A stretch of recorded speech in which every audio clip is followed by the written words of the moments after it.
Can you hold it for me? Of course. Yeah. And I've got a challenge for you. You got to win this iPhone 12 Pro Max. Graph it. It's black. Yeah. If you do just one thing, What is it? basically you got to do. So you got the flag in your hand, yeah? Show it to the camera. I've got here a lighter. You have to burn it. I have to what? To burn it.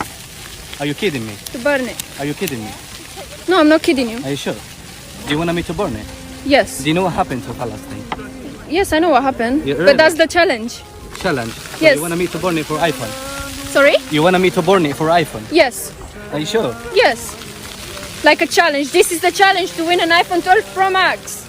Do you want me to burn it for iPhone? Yes. They kill children every single day. The children get killed Yes, every but single day. but You want as me you to burn said, it? yes, but as you said, with nothing we can do, this is just a challenge. I'm not gonna do it. No, sorry. You sure?